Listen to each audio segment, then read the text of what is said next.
రిషి వచ్చావా? నాకు తెలుసురా ఈ నానమ్మ కోసం నువ్వు వస్తావని. రా నాన్న. నువ్వే రా నానమ్మా.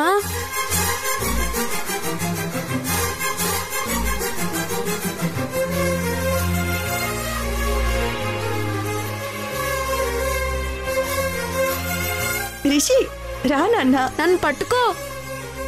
అయ్యో పట్టుకో నానమ్మా. రిషి ఆగరా. అరే నానమ్మా రా, నన్ను పట్టుకో. రిషి రా నాన్న. ఒక్కసారి దగ్గరికి రా నాన్న. రా నానమ్మా, నన్ను పట్టుకో. రిషి రిషి రిషి ఆగు. నానమ్మా రా.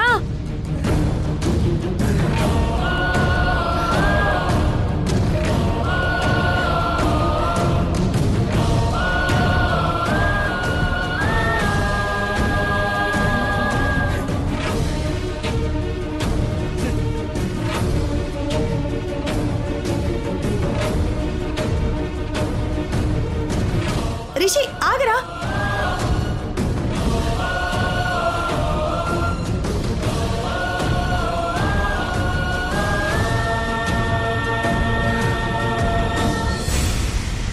రా నానమ్మా. రిషి రిషి వచ్చావా నాన్న? రా నాన్న. రిషి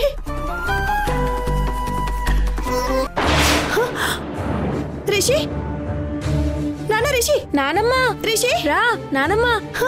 రా నానమ్మా. రిషి రే రిషి వెళ్ళకురా. వెళ్ళకు. ఈ నానమ్మను వదిలేసి వెళ్ళకురా. రా నానమ్మా. రిషి ఆగు. అక్కడే ఉండు. నేను వస్తున్నాను. నువ్వు అక్కడే రా నానమ్మా. నేను ఇక్కడే ఉన్నాను. రా నానమ్మా. రా. రిషి ఉండు. అరే రిషి ఆగు. అడుగడుగు నీడై నడిపిస్తూ ప్రతి మలుపులో నన్ను గెలిపిస్తూ అండగా ఉండవే ఎప్పుడూ నువ్విలా పండుగై నిండవే లోపల వెలుపల నువ్వు నా తోడై లేనిదే నేనెలా.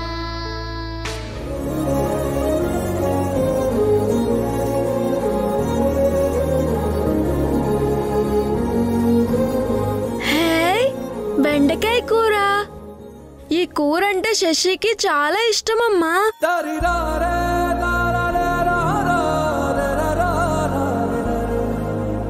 అమ్మా, శశి కూడా మనతో పాటు ఉండుంటే ఎంత బాగుండేదో కదమ్మా.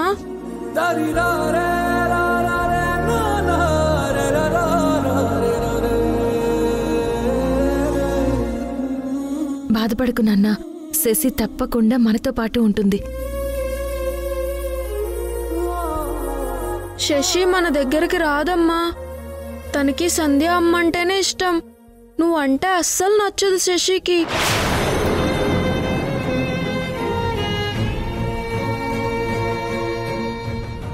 యష్ కంపెనీకి నన్ను లీగల్ అడ్వైజర్గా అపాయింట్ చేయాలని అడిగితే ఆ దమయంతి గారు ఏమంటుందో ఏంటో. రిషి కనుక వాళ్ళ అమ్మ దగ్గరికి రాకుండా వాళ్ళతోనే ఉంటే నేను ఏది అడిగితే అది చేసేవాళ్ళం. ఇప్పుడు ఎలా?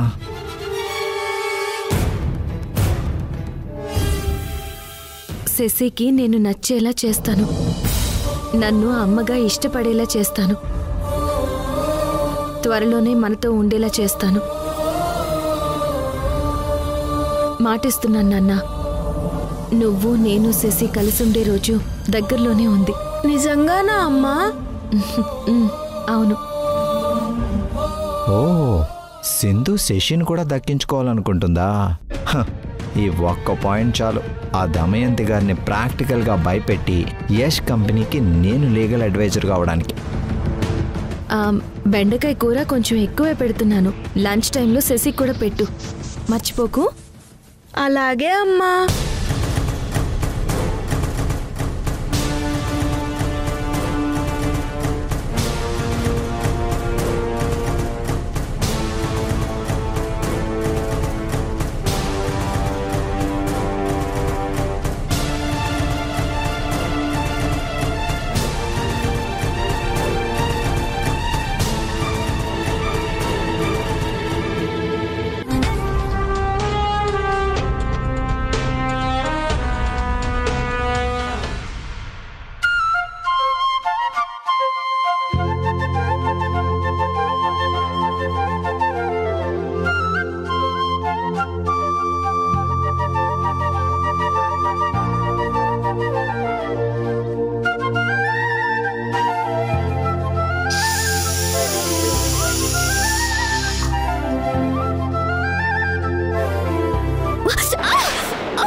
అమ్మే ఏమైందమ్మే అంత గట్టిగా అరుచుండవు?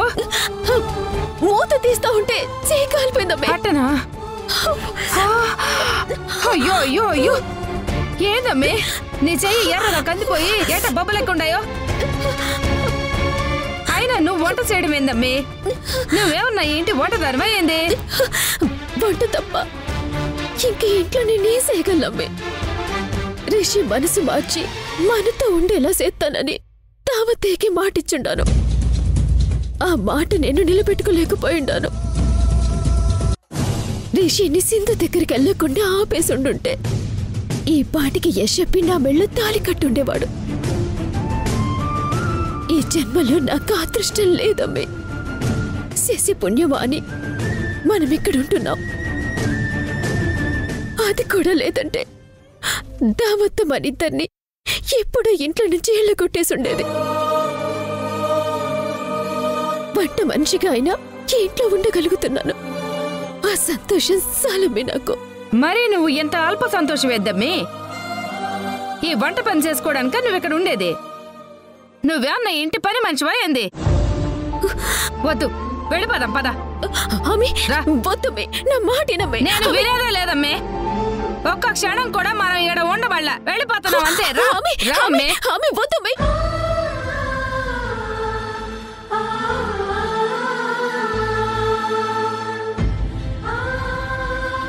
ఎలా ఉన్నావు రిషి? ఈ నానమ్మను వదిలేసి ఎలా ఉండగలుగుతున్నావు రిషి? మీ అమ్మ లేని పొనివి చెప్పుంటుంది కదా నీకు. నమ్మకు రిషి, ఈ నానమ్మ దగ్గరికి వచ్చేయరా. వెళ్ళిపోతున్నాం అంతే. రామ్మే కన్యాకుమారి రామ్మే పోదాం. ఎక్కడికి వెళ్తామంటున్నారు? మా దారి మేము చూసుకుంటాం వదినా. మాతో మీకు పని అయిపోయి ఉండదుగా, ఇంకా మమ్మల్ని వదిలేయండి. మీ దారి మీరు చూసుకోవడం ఏంటి అసలు? మరి ఇంకేం చేయాలి వదినా? నీ కొడుకు చేత మా ఎమ్మి మెళ్ళ తాళి కట్టిస్తానని మాటిచ్చుండావు. కానీ ఆ మాట అయితే నువ్వు నిలబెట్టుకోవాలి కదా.